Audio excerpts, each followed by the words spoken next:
Et coucou, bienvenue dans un nouveau vlog lecture. Je vais commencer ce vlog par vous parler de ma dernière lecture. Donc c'est le tome 2 de la saga Les Jumeaux Croche-Mort, donc de Cassandra O'Donnell. Celui-ci s'intitule Possession.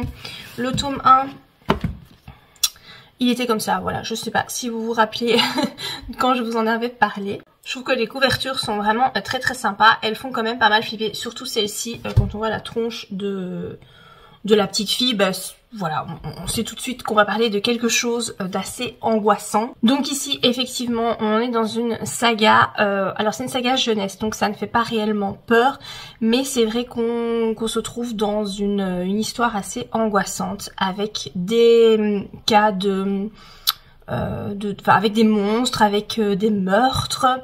Dans ce tome-ci, vous avez même un cadavre qui revient à la vie. Donc c'est clairement sympathique. Après, voilà, c'est une saga jeunesse. Donc en tant qu'adulte, moi ça me fait pas du tout peur. Mais je pense que si je devais donner ça à lire à ma fille, qui a 11 ans et demi, je suis pas sûre qu'elle passerait de très bonnes nuits. Donc dans cette saga, on va suivre des jumeaux, donc qu'on aperçoit ici, Auriel et Silence. Leur maman est morte il y a quelques mois. Ils ont 15 ans tous les deux. Et ils ont été placés dans une famille d'accueil suite à la mort de leur maman. Sauf que un an plus tard environ, leurs grands-parents se manifestent et réclament la garde de ces jumeaux. Ils vont donc intégrer le manoir des grands-parents qui est très particulier. Dans ce manoir, il se passe des choses vraiment pas sympas, des cas de possession d'objets, des couloirs qui se rallongent comme par magie. Il y a une présence dans le manoir, donc les jumeaux se sentent observés, et puis c'est pas très positif tout ça. Ça, on l'apprend surtout dans le tome 1 qui est très introductif. Donc dans le tome 1, vraiment, c'est le décor qui est planté. Voilà, on apprend à connaître un petit peu les personnages, la ville dans laquelle ils vont débarquer, le manoir, l'école, les grands-parents, etc. Dans ce tome 2, on va un petit peu plus loin dans l'intrigue. Après, on va pas très loin non plus. Je vous avoue que ces romans me font vraiment penser à une série Netflix. Un roman, un épisode de série.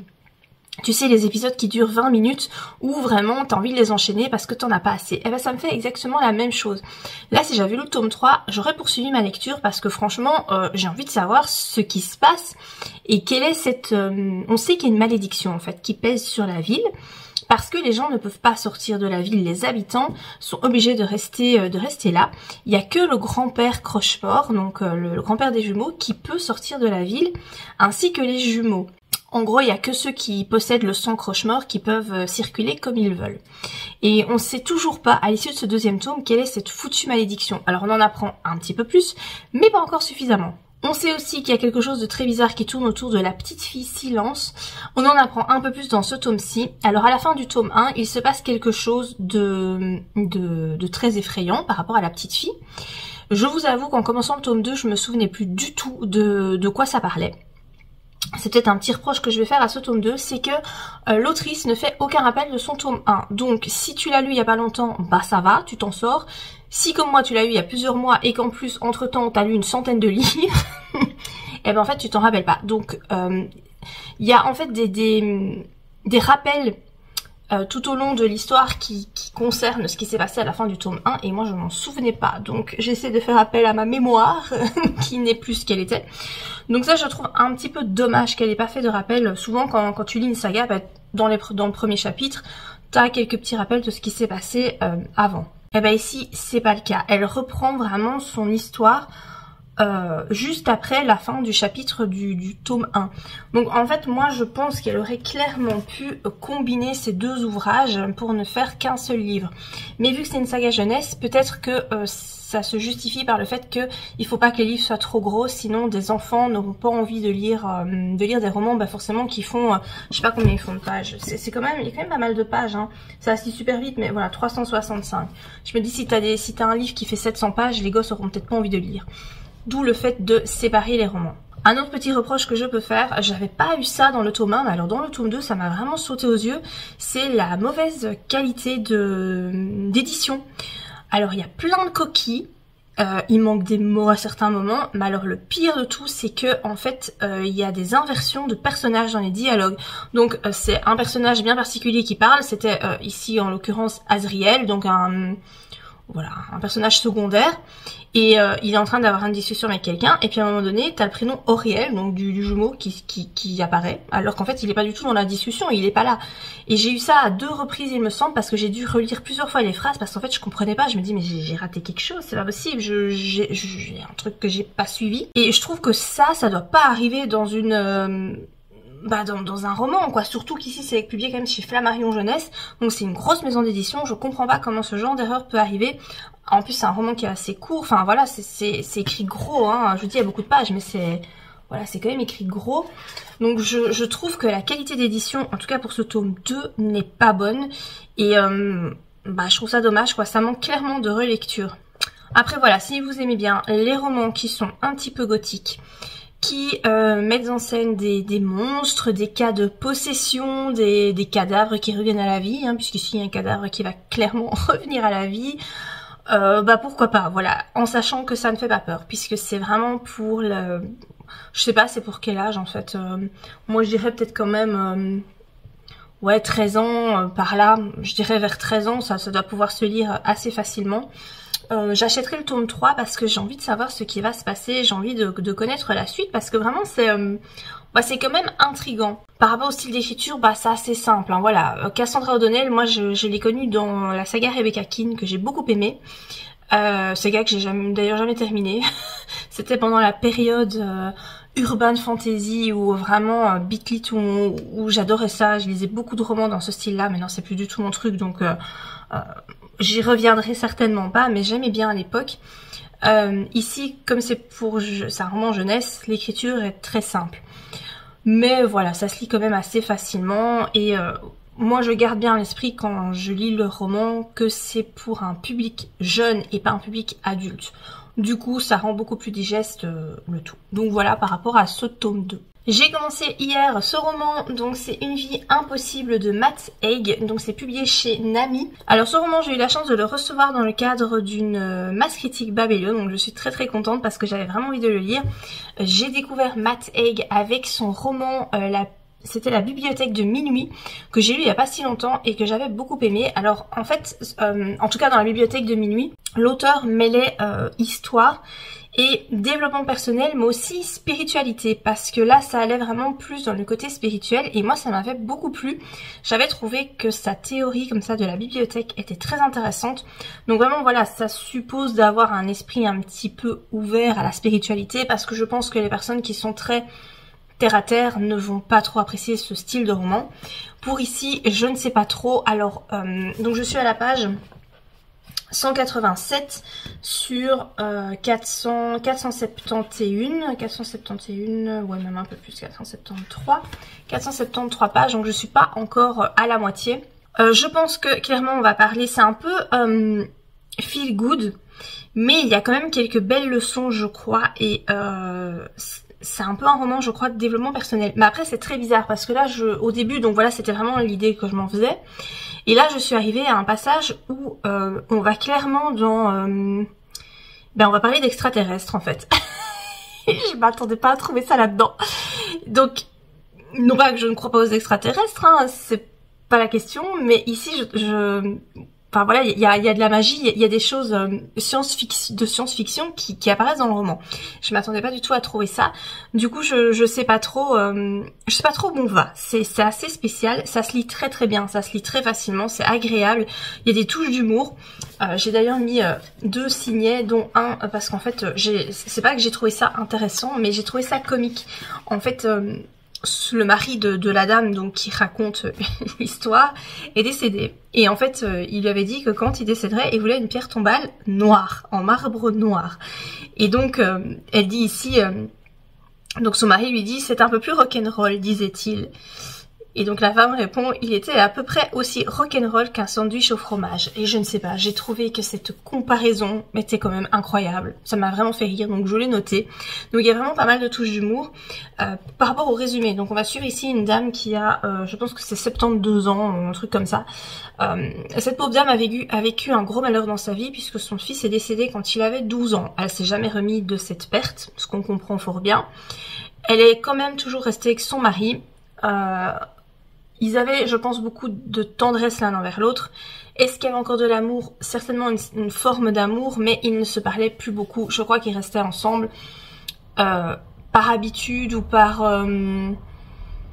je sais pas, ils étaient liés par la souffrance. Je crois qu'on peut dire ça comme ça. Et donc là, son mari est décédé depuis quelque temps. Et en fait, alors elle souffre, je n'ai pas retenu le mot parce que c'est un mot que j'avais jamais vu dans ma vie. Mais elle souffre en fait d'un manque de plaisir. Donc en fait, elle ne ressent plus aucune émotion par rapport à rien, par rapport au fait de manger, etc. Elle est vide. Et elle va recevoir un courrier d'un notaire et elle va apprendre qu'on lui a légué une maison à Ibiza. Donc c'est une dame qui s'appelle Christina, qu'elle a connue il y a très très longtemps, bien avant d'avoir son fils, bien avant de connaître son mari. Elle l'a connue vraiment pas longtemps du tout, c'était même pas une amie, elle l'a invitée un soir, c'était Noël, et cette femme était seule, et par compassion, par gentillesse tout simplement, donc la vieille femme, je sais même plus comment elle s'appelle, Grace, voilà, Grace, a invité Christina à passer Noël avec elle. Christina n'a jamais oublié ce geste, et là Christina est décédée, et elle a légué sa maison à Ibiza à Grace. Et Grace décide de s'y rendre, puisque de toute façon, voilà, plus rien à perdre dans la vie, donc elle décide d'y aller. Et surtout, elle aimerait bien savoir de quoi est morte Christina, parce qu'il y a un espèce de mystère qui plane autour de sa mort. On sait qu'elle est morte en mer, mais on ne sait pas très bien ce qui s'est passé. Donc elle se rend dans cette maison qui est en fait toute pourrie, et Christina lui a laissé une lettre, et il semble qu'il y ait des indices dans cette lettre, donc des indices que Grace va suivre, et c'est comme ça qu'elle va se retrouver dans une situation vraiment space, avec donc une mention aux extraterrestres. Je crois que je vais pas vous en dire plus, mais c'est... je sais pas, ouais, c'est un peu perché. En tout cas là, ça prend des tournures très perchées, je sais pas du tout où l'auteur nous mène, mais en tout cas, voilà, pour l'instant, j'aime bien, et ça se lit très très bien, très facilement. J'avais relevé une autre citation qui n'était pas marrante celle-là, mais qui me parlait, c'est « Bien sûr, les mauvaises herbes n'existent pas vraiment, ce n'est qu'une question de perception ». Et ça m'a fait réfléchir, et c'est vrai que... Enfin voilà, j'ai trouvé ça assez pertinent comme réflexion, et de fait, on appelle mauvaises herbes les pissenlits, etc. Qui poussent, en fait là où on n'a pas envie que ça pousse dans le jardin, mais en soi ce ne sont pas des mauvaises herbes parce qu'elles sont très utiles pour l'écosystème, les abeilles, etc. Et je sais pas, j'ai aimé cette petite réflexion. Je souligne très rarement dans mes romans, mais ici je sais pas, j'ai eu envie de souligner quelques passages. J'ai pris un stabilo près de moi avec des petits signets parce que j'ai l'impression qu'il va y avoir des choses assez intéressantes, assez pertinentes. Voilà, je vous partagerai ces petites réflexions, ces petites citations que j'ai soulevées. Donc voilà par rapport à ma petite lecture en cours dont je vous reparlerai tout prochainement. Recoucou, je vous retrouve pour la suite de ce petit vlog lecture, et je voulais vous montrer les derniers livres papier que j'ai achetés. J'ai acheté des livres dans des éditions reliées. Alors ces livres sont plus chers. Avant, j'étais pas trop pour ce genre d'achat que je trouvais assez inutile, et là ça fait quelques semaines que je ne sais pas, j'ai des envies d'acheter des beaux livres, pas dans le but de les planquer à l'étage dans la bibliothèque que personne ne voit jamais, mais vraiment de les mettre dans la maison parce que je trouve qu'ils sont juste très jolis. Je mise principalement sur des livres dont je suis sûre des auteurs, donc je me dis qu'il y a quand même potentiellement 90% de chances pour que j'apprécie le roman, parce que je trouve que mettre 25 balles dans un bouquin et finalement te dire que tu n'aimes pas, ça fait quand même mal. Donc j'essaye quand même de bien viser. Entre autres, j'ai acheté celui-ci. Donc c'est un livre de Victor Dixen, Agence Perdido. Donc c'est le tome 1, Les Derniers Retrouveurs. C'est publié chez Bayard Jeunesse. Donc je présume que donc c'est pour vraiment les plus jeunes. Mais je crois pas que ça va m'ennuyer parce que, enfin, Victor Dixen, j'ai lu pas mal de livres de lui. Donc j'ai lu, je pense, 3 livres de la saga Phobos. Je l'ai jamais terminé. Et alors la saga Vampiria, hein, j'ai lu 4 tomes sur les 5 publiés et j'aime vraiment beaucoup. Donc Victor Dixen, je me dis que c'est quand même une valeur sûre parce que sa plume, je sais qu'elle fonctionne bien avec moi. Et je trouve que cette édition est vraiment jolie. Donc vous avez un jaspage, voilà, que ça ne retire rien à la beauté de l'ouvrage. L'arrière est comme ça, et donc je le trouve vraiment très très beau. Je pense que pour la saison d'Halloween, c'est vraiment bien parce que c'est avec, j'imagine que c'est avec des monstres Je vous avoue que j'ai lu vite fait le résumé, ça me disait bien. Je me suis pas plus concentrée que ça sur l'histoire. Je pars du principe que Victor Dixon, ça va le faire. Donc voilà, par rapport à cette édition que je trouve vraiment très très jolie. J'ai acheté ce roman qu'on a vu partout et que je voulais pas. Je sais pas, j'avais comme une espèce j'étais assez réfractaire à cette histoire. J'ai beaucoup hésité. C'est Babel. En fait, donc c'est de R.F. Kuang, donc c'est publié chez De Saxus. Alors moi, De Saxus, c'est une maison d'édition que j'aime pas du tout. Voilà, j'ai essayé plusieurs romans de chez eux et je trouve que la qualité d'édition est dégueulasse. Voilà, ça va pas. Pour moi, ça fonctionne pas. Et là, pourtant, j'ai acheté la version qui est donc la version collector avec le jaspage, tout ça. C'est la version qui coûte 29 balles, hein, donc bon... c'est très cher, mais je pense que vous l'avez vu partout parce que vraiment c'est un roman dont on a beaucoup parlé. Alors c'est une brique, hein, vous avez je sais pas combien de pages, 800 je crois, ouais 750, un truc comme ça. Quand j'ai reçu, j'ai montré à ma fille de 11 ans et demi. J'ai dit regarde comme il est beau le livre. Quand elle a vu l'épaisseur du truc, elle a dit mais tu vas lire tout ça? J'ai dit oh tu sais, j'ai déjà lu des livres de 1000 pages, ça va le faire. Non mais franchement il va falloir voilà du courage pour s'y mettre, mais il m'intéresse vraiment beaucoup. En plus c'est pas écrit très gros très gros dedans.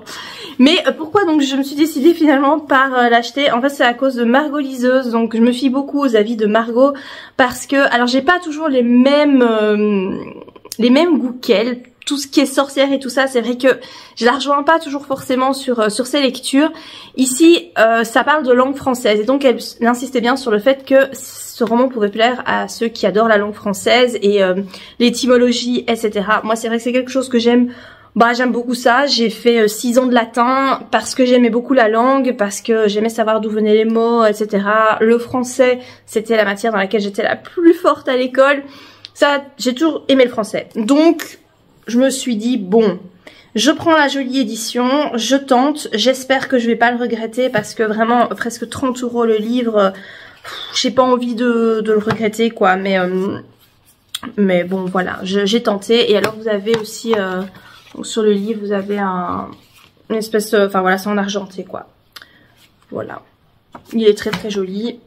Je suis très contente de cet achat, je le trouve vraiment beau. Et puis je trouve que lire un livre comme ça, je sais pas, ça donne encore plus envie de l'ouvrir, je trouve. Enfin bon, voilà, donc je me suis décidée pour acheter celui-là. Et alors j'avais acheté aussi, donc je voulais pas montrer parce que j'avais arrêté de faire des vidéos pendant tout un temps, donc je voulais pas montrer, mais je vous le montre maintenant. J'avais pris celui-ci, donc If We Were Villains de M.L. Rio, donc avec le superbe jaspage. Celui-là par contre je trouve que le jaspage il est magnifique avec les roses. Par contre celui-là, donc je l'ai lu, hein, le souci c'est que la dorure est partie quoi. Donc j'ai payé le livre 25 € et en fait toute la dorure est partie. C'est à force de le manipuler, hein, voilà, enfin voilà, je sais pas, moi je tiens mon livre de cette façon là. Je pense pas que je tiens mon livre de façon très bizarre, mais je sais pas, à force d'avoir le contact avec les doigts, la dorure est partie, donc je suis assez déçue. Ça me gonfle quand même vu le prix du livre. Après dans la bibliothèque, je vous avoue que je mets cette tranche là, donc en fait je le mets dans ce sens là pour qu'on voit le jaspage, c'est dur à dire, purée. Je suis fatiguée aussi. C'est pour qu'on voit donc ça, les roses, parce que je trouve que c'est ça qui est intéressant. Voilà. Par rapport à cette histoire, elle était super bien. Donc j'ai beaucoup aimé. Là, j'ai risqué aussi puisque je connaissais pas l'auteur. Encore une fois, je me suis fiée à l'avis de Margot parce qu'elle avait beaucoup aimé. Et ça me semblait fort intéressant et très ovni comme roman. Et de fait, c'était le cas. Même si ici on parle de théâtre et que moi le théâtre je déteste ça, c'est vraiment pas mon truc.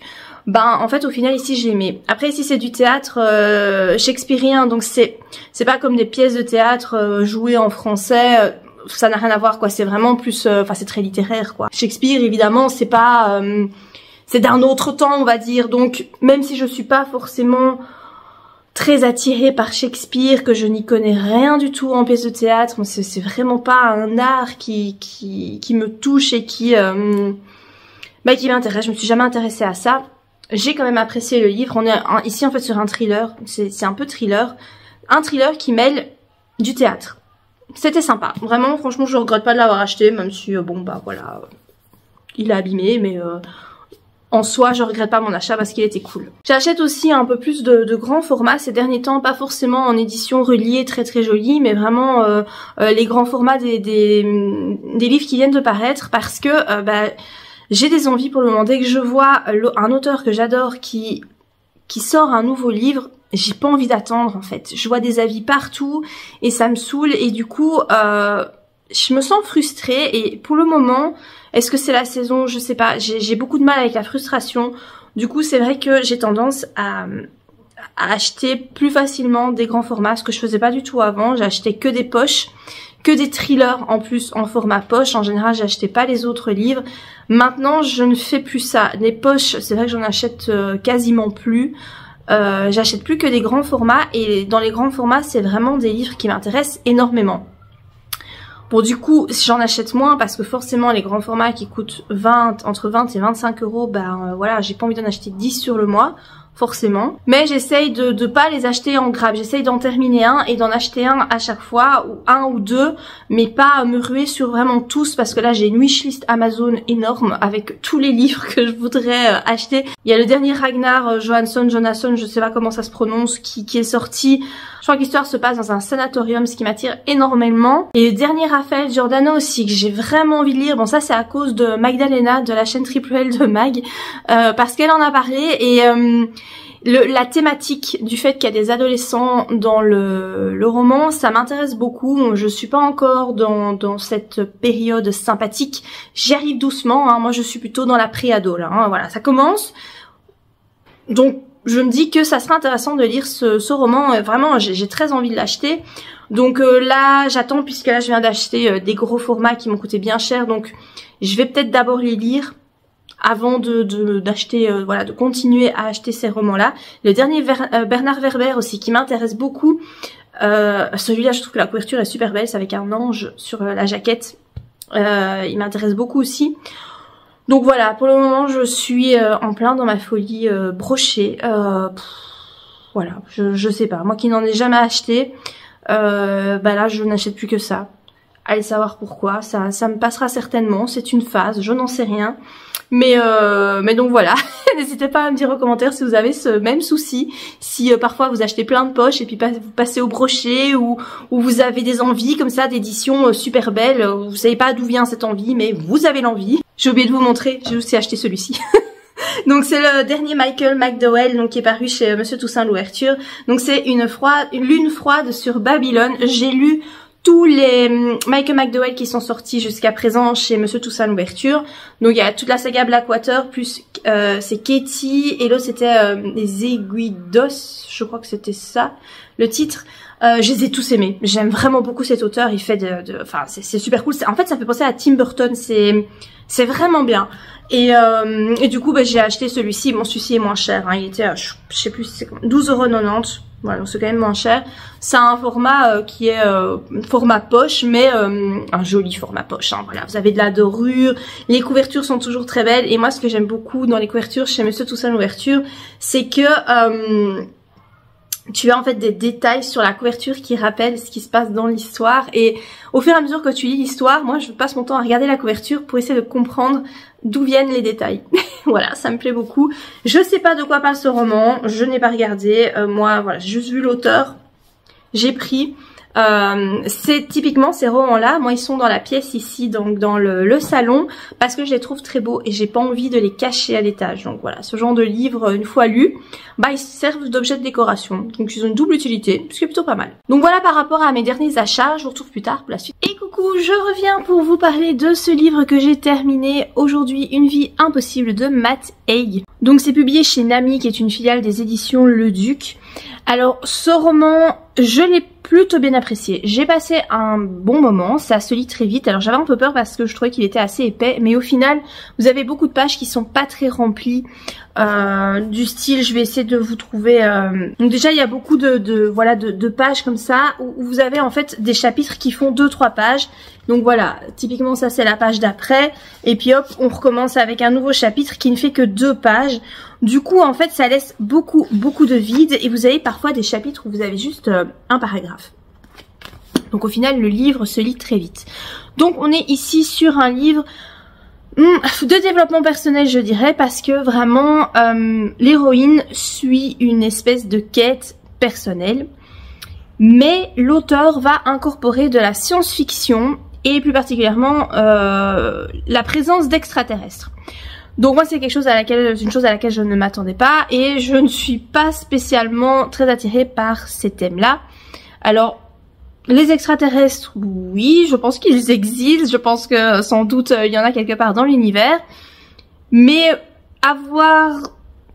lire un livre qui en parle, ça ne m'intéresse pas vraiment. Après, je pense qu'il faut pas trop s'attarder là-dessus parce que ce qui est surtout important, ce sont les messages que l'auteur a voulu faire passer à travers son roman. Il insiste beaucoup sur le fait que, eh bien, il y a beaucoup de belles choses autour de nous et qu'il faut essayer de se concentrer au maximum sur ces belles choses. Il dit aussi que la culpabilité, la tristesse et la douleur empêchent de voir ces belles choses, nous empêchent de nous connecter les uns aux autres, de nous connecter à la planète, aux animaux, à tout ce qui nous entoure. Il met aussi un point d'honneur à parler d'écologie, donc à mettre en garde contre ceux qui détruisent la nature. Vraiment, c'est un roman qui prône la nature, l'environnement, le fait de respecter toutes les créatures de la planète. Et j'avoue que ces messages-là me plaisent beaucoup, me parlent énormément. Donc il dit entre autres qu'on est tous interconnectés les uns avec les autres, que ce soit les humains, que ce soit les animaux, les insectes, la faune, la flore. Voilà, il dit vraiment qu'on est tous connectés les uns aux autres. Ce que je crois personnellement dans mes croyances spirituelles, voilà, qu'on forme vraiment, qu'on provient tous d'un tout et que effectivement on est tous un morceau de ce tout. Du coup voilà tout ce qu'il raconte dans son roman, moi j'y adhère plutôt facilement. Je vous dis il y a juste cette partie sur les extraterrestres, sur cette planète, parce que ça va quand même loin quoi, hein, sur vraiment c'est cette notion de science-fiction à laquelle moi j'adhère pas. Voilà, j'adhère pas du tout. L'histoire se déroule sur l'île d'Ibiza et donc c'est plutôt chouette. Moi c'est une île que je connais pas, j'y suis jamais allée. À l'issue de la lecture de ce roman, j'aurais bien envie d'aller la découvrir, non pas pour le côté festif parce que moi c'est pas du tout mon truc et moi en plus je déteste les endroits où il y a beaucoup de gens, donc clairement tout ce qui est discothèque etc. Non, c'est pas du tout pour moi, mais par contre pour tout ce qui est nature, parce qu'apparemment Ibiza c'est très joli, ça m'intéresserait plutôt de pouvoir visiter cette île. Il y a apparemment pas mal de légendes qui circulent sur Ibiza. Moi, je connais pas du tout et donc j'en ai découvert un petit peu ici dans ce roman. Et j'aime plutôt ça, découvrir ce genre de choses. Concernant les personnages, je les trouve plutôt cool. Donc l'héroïne Grace, c'est une vieille femme qui a vécu pas mal de choses difficiles. Hein. Entre autres, la chose la plus difficile, je pense qu'on peut vivre, c'est la perte d'un enfant. Je crois qu'il n'y a pas de douleur qui surpasse celle-là. Et forcément, elle s'en est jamais remise et donc elle va faire un cheminement personnel pour essayer de se remettre de cette douleur et de cette culpabilité parce que en tant que mère, elle se sent coupable de la mort de son enfant. Elle était assez touchante dans son genre et je l'aimais bien. Voilà, ouais, je l'aimais bien. Vous avez un personnage secondaire, Alberto, le secondaire, il est quand même fort présent hein, dans le roman, qui était aussi très très chouette, qui était sympa aussi à suivre, qui a une très belle façon de voir la vie. Alors vous avez une espèce d'intrigue avec un méchant dans l'histoire parce que oui, il y a un méchant qui veut abîmer l'île d'Ibiza pour y construire des hôtels. Et donc voilà, il y a un petit peu une guerre qui va se faire face à lui. C'est un petit peu tout le fil conducteur de l'histoire, hein, qui est ce méchant et comment faire pour le contrer en quelque sorte. Bon, je vous avoue que l'intrigue globale, c'est pas dingue. Vraiment, si vous lisez ce livre, c'est plus pour les jolies leçons qu'il y a à en tirer. Et c'est vrai qu'à ce niveau-là, c'est sympa. Pour l'histoire en elle-même, c'est pas ce que j'ai lu de meilleur. Hein. Clairement, c'est pas un coup de cœur, quoi. Parmi les jolies choses que j'ai soulignées, je vous en avais déjà cité deux, mais j'en ai relevé d'autres au cours de ma lecture. Par exemple, celle-ci. Donc Grace dit à une femme, je n'ai fait que lui offrir un peu de compagnie. Et cette dame répond, il n'en faut parfois pas plus. Et j'ai beaucoup aimé cette réflexion parce que je la trouve très vraie. Il y a beaucoup de gens qui se sentent seuls et quand on leur offre juste une écoute pendant quelques minutes, parfois ça peut vraiment changer beaucoup de choses pour elles. C'est un truc que j'ai déjà constaté. Et ça, c'est ce qui arrive quand on est moins centré sur soi et qu'on est un petit peu plus ouvert aux autres. Et je trouvais que cette réflexion était très jolie. Sur la même page, un peu plus bas, il est écrit... donc Grace parle de cette fameuse femme et elle dit « Elle était cette chose rarissime, un être humain sans préjugés. » Et effectivement, c'est quelque chose de très rare parce que les préjugés... On en a tous, c'est très difficile de les combattre et j'ai bien aimé encore une fois cette réflexion. Autre réflexion très intéressante que je vais essayer de retenir parce que je sens qu'un jour je vais devoir la ressortir à mes enfants. C'est « Tu n'es pas ici pour être parfaite, aucun de nous n'est parfait, tu es ici pour vivre. » Et ça, je pense que tout le monde ne ressent pas ça parce qu'il y en a qui ne cherchent pas la perfection. Mais c'est vrai que ce genre moi de réflexion m'aurait très bien convenu à moi parce que j'ai toujours fait en sorte d'être quelqu'un de modèle par rapport à mes parents et c'est vrai que je pense que ça m'aurait fait du bien d'entendre cette phrase quand j'étais plus jeune que voilà, que j'étais pas ici pour être parfaite et que surtout on a le droit de faire des erreurs parce qu'on est ici pour expérimenter et c'est pas quelque chose qu'on m'a appris à moi dans mon éducation et donc j'ai trouvé ça très intéressant comme réflexion. Et je vais terminer avec celle-ci. Les gens qu'on aime deviennent comme des éléments. Apprendre qu'ils ne seront plus là, c'est comme apprendre que l'air ou l'océan vont disparaître. C'est une perturbation de l'univers entier. Et je trouve qu'il n'y a rien de plus vrai. On a l'impression que les gens que nous aimons vraiment profondément seront toujours là, qui seront immortels, entre autres nos parents. Et en fait, il n'y a rien de plus faux parce que on sait au fond de nous qu'on les perdra un jour parce que c'est dans l'ordre des choses. Et quand ça nous tombe dessus, on n'est jamais prêt à ce que ça nous arrive. Et vraiment, moi cette phrase, elle a beaucoup résonné en moi parce que j'ai vécu une perte similaire cette année. Et du coup, quand j'ai lu ça, je me suis dit, c'est totalement ça. En fait, on n'est jamais prêt et on ne s'y attend pas. Et c'est vrai que l'univers s'écroule quand ça nous arrive. Donc voilà, j'ai trouvé que cette réflexion était très très jolie. Voilà, je pense que je vais m'arrêter ici pour ma chronique. Hein. Donc c'était un roman qui était plutôt sympa. Je peux vous le conseiller. J'ai préféré quand même son premier. Enfin en tout cas le premier que j'ai lu. Je sais pas si c'est le premier qu'il a écrit, mais c'était le premier que je pense qui est traduit en français. Donc La bibliothèque de minuit. Mais celui-là était quand même chouette. Je suis contente de l'avoir lu. Et je pense que je me rappellerai de certaines choses de cette histoire parce que... ouais, vraiment j'ai passé un bon moment. Du coup j'ai enchaîné avec ce roman, donc c'est La Dame de Reykjavik de Ragnar Jonasson, publié chez Point. Donc moi j'ai la version poche. C'est mon premier de l'auteur. En fait je me suis dit que j'allais le lire parce que j'ai envie de lire son dernier, hein, là qui, je vous l'ai dit donc plutôt dans la vidéo, qui vient de paraître. Mais en fait je me dis tu vas pas acheter un roman à 20 balles, un gros format, alors qu'en fait tu sais même pas si t'apprécies l'auteur, si t'apprécies sa plume. Donc je me suis dit je vais tenter puisque j'avais celui-là en fait, j'ai acheté déjà un petit moment et je l'avais pas encore lu et je suis déjà à un peu plus de la moitié et en fait j'adore. J'adore et je suis frustrée de ne pas avoir la suite parce que franchement j'aurais eu trop envie de lire la suite. Là je sais que quand je l'ai terminé je vais vouloir la suite parce que j'aime bien, c'est super prenant, c'est très immersif. Enfin moi je suis rentrée directement dans l'histoire, dans l'intrigue. En fait tu n'as pas de... Enfin si l'intrigue se met en place, mais elle se met en place tout de suite. T'as pas de temps d'attente. Enfin moi en tout cas je trouve pas. Je trouve que ça...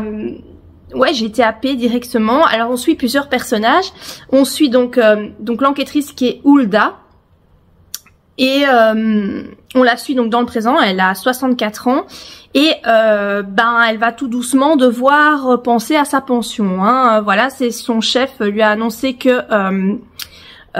il allait la mettre à la pension dans 2 semaines. Voilà, elle va devoir prendre un congé pour combler les mois qui restent jusqu'à sa pension qui est à 65 ans apparemment ici en Islande. Et en fait, elle, ça lui va pas du tout. Elle est enquêtrice de police, son travail c'est toute sa vie et elle est pas du tout prête à prendre sa pension, mais on lui laisse pas le choix. Et donc, comme il lui reste 2 semaines avant que son remplaçant arrive, son chef lui dit ben voilà, toutes tes enquêtes en cours ont été dispatchées et pour t'occuper durant ces 2 dernières semaines, tu peux te lancer dans une enquête qui a été classée sans suite ou non résolue. Et du coup, c'est ce qu'elle va faire. Elle va se concentrer sur la mort d'une jeune Russe qui est survenue il y a 1 an. Et en fait, normalement, l'enquête est classée, mais voilà, Hulda, son instinct lui dit qu'il y a quelque chose de pas clair autour de cette mort qui a été classée comme un suicide. Et du coup, elle va enquêter là-dessus. Et au plus elle creuse, au plus elle va se rendre compte qu'effectivement, c'est peut-être bien un assassinat. Voilà. Et vous avez des chapitres qui alternent. C'est ça que c'est très rythmé et très haletant. C'est que certains chapitres, on suit Hulda quand elle est enfant. Et puis, on va arriver à un moment donné, donc en fait, vous avez jour 1, jour 2, je crois que c'est toujours dans le jour 2, là, ici, et vous avez, là, il y a des chapitres qui sont arrivés, donc dans le jour 2, avec donc cette fameuse Russe, Elena. On va suivre, on va la suivre quand elle était encore vivante, mais c'est vraiment des chapitres très très courts, c'est de genre 2-3 pages, quoi. Et puis, on repasse dans le présent avec Hulda et son enquête actuelle. Et vraiment, c'est très chouette, c'est bien écrit, ou en tout cas bien traduit, puisque c'est traduit de l'anglais. C'est bien traduit, c'est vraiment chouette. Moi, en tout cas, pour le moment, j'aime bien. J'ai hâte de voir la résolution de tout ça, de l'enquête. Il y a 4 tomes dans cette série avec Hulda. C'est vraiment chouette. J'ai fait confiance à Magdalena de la chaîne Triple L de Mag pour découvrir cet auteur, et je crois que je vais avoir un beau petit coup de cœur pour Ragnar. Voilà, je pense que je clôturerai la vidéo ici avec mon avis final sur ce roman. Donc voilà, je vous en reparle plus tard. Et puis je vais finir ce petit rush vidéo avec mon dernier achat. J'avais dit que je n'achèterais plus rien avant d'avoir lu tous les brochets là que je viens d'acheter. Mais en fait, j'ai dû faire un tour dans un magasin, il y avait des bouquins. J'ai fait un tour par le rayon bouquin et du coup j'ai pris celui-là, voilà. Donc Jacaranda de Gaël Faye, je sais pas trop comment ça se prononce, donc c'est publié chez Grasset. Je le vois partout, je sais pas, je le vois partout, c'est pour ça qu'il m'appelle, parce que je le vois partout. Je me dis, un roman que tu vois autant, c'est que il y a sans doute quelque chose derrière. Donc voilà, apparemment c'est très très beau. Alors c'est pas du tout dans le style de roman que j'achète habituellement, parce qu'ici l'histoire va se situer au Rwanda. Et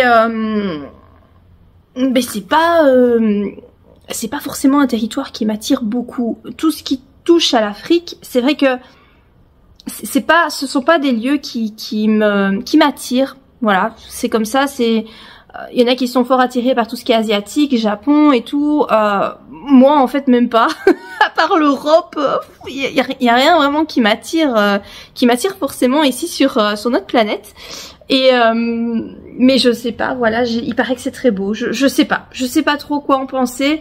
Je pense que je vais lire ce roman après avoir lu La Dame de Reykjavik, puisque de toute façon, je n'ai pas la suite, donc je ne vais quand même pas savoir enchaîner avec le tome 2.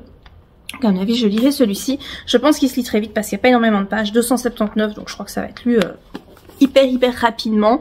Je vous en reparle très vite, donc il vient de paraître, hein, c'est une parution très récente. Si vous l'avez lu, n'hésitez pas à me dire ce que vous en avez pensé. Est-ce qu'il est beau comme je le crois, ou voilà, n'hésitez pas à me dire votre avis. Et coucou, j'ai terminé La Dame de Reykjavik et franchement j'ai bien apprécié ma lecture. Je l'ai lu assez rapidement, vraiment ça se lit tout seul. Je m'y attendais pas, je pensais que ça allait être un petit peu plus fourni, un petit peu plus long, moins rythmé. Mais en fait c'est pas du tout le cas, moi j'ai trouvé ça bien rythmé. J'ai trouvé qu'on rentrait directement dans l'histoire. Et j'ai été très surprise par la fin, je m'attendais pas du tout à ce genre de fin. Et est-ce que j'ai aimé ou pas, je sais pas, mais moi j'aime être surprise. Donc du coup je dirais que c'est un bon point. Il y a 4 tomes dans cette saga, 3 tomes en fait c'est une trilogie, et à ce que j'ai compris c'est que le dernier roman de l'auteur qui vient de paraître là est rattaché à La Dame de Reykjavik, mais peut se lire si on n'a pas lu les 3 premiers tomes. Voilà.